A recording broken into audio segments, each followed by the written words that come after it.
अपनी माटी अपनी थाती। मेरे इस YouTube चैनल में आपका स्वागत है। मैं अंजनी निगम आपको बताऊंगा अपने देश के महापुरुषों, देश की परंपराओं और वैभव की वह कहानियां जिन्हें सुनकर आप गर्व का अनुभव करेंगे।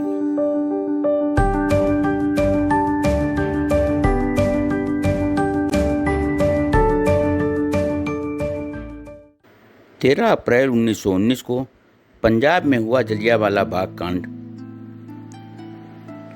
तो सभी को याद होगा। इस हत्याकांड का बालक भगत सिंह के मन पर गहरा प्रभाव पड़ा। वे अंग्रेजों से घृणा करने लगे। उनका जन्म 27 सितंबर 1907 को लायलपुर जिले के बंगा में हुआ था, जो पाकिस्तान में है। उस समय उनके चाचा अजीत सिंह और स्वान सिंह भारत की आज़ादी में अपना योगदान दे रहे थे। ये दोनों करतार सिंह सराभा द्वारा संचालित गदर पार्टी के सदस्य थे। भगत सिंह पर इन दोनों का गहरा प्रभाव पड़ा। वे लाला लाजपत राय से अत्यधिक प्रभावित थे। लाहौर के नेशनल कॉलेज में पढ़ रहे भगत सिंह ने 1920 में गांधी जी के अहिंसा आंदोलन में भाग लेते हुए विदेशी सामान के बहिष्कार के तहत सरकारी स्कूल की किताबें और कपड़े जला दिए।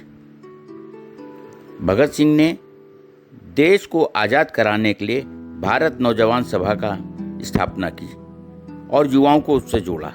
बाद में वे प्रसिद्ध क्रांतिकारी चंद्रशेखर आज़ाद के संपर्क में आए और हिंदुस्तान रिपब्लिक एसोसिएशन के साथ जुड़कर तीव्र आंदोलन में जुट गए।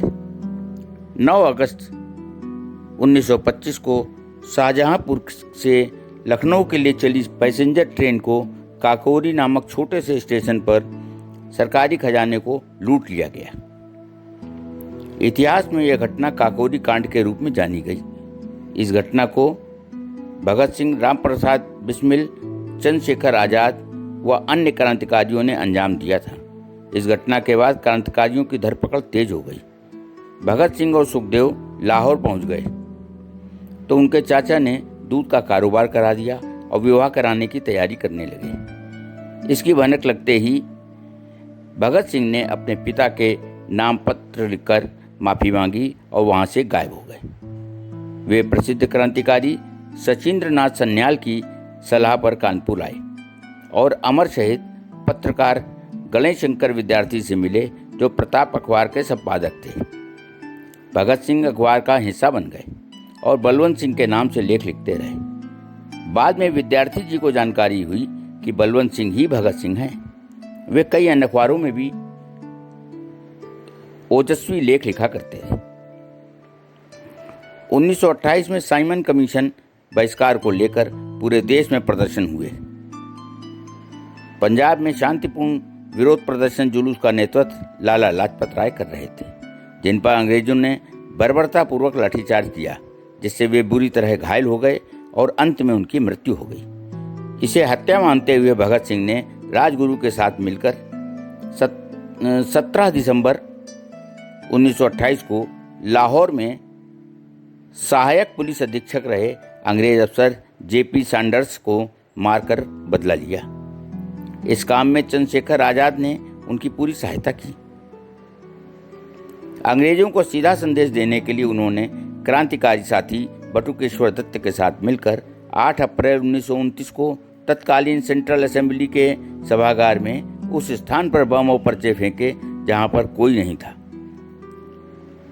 बम फेंकने के बाद उन दोनों ने इनकलाब जिंदाबाद और साम्राज्यवाद मुर्दाबाद के नारे लगाए। कुछ देर में पुलिस वाले आए और उन्हें गिरफ्तार कर जेल में डाल दिया। जेल में वह करीब 2 साल अपने साथियों के साथ रहे।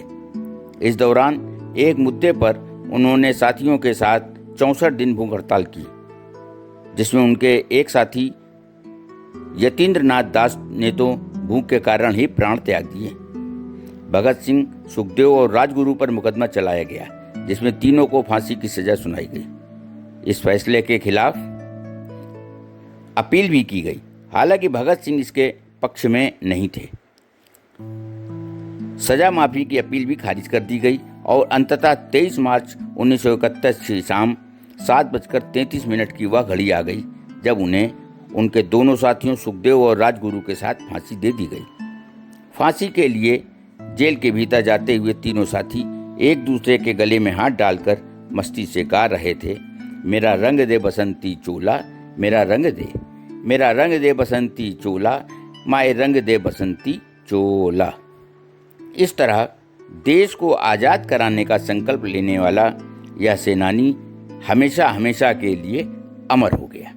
आज की कहानी में बस इतना ही।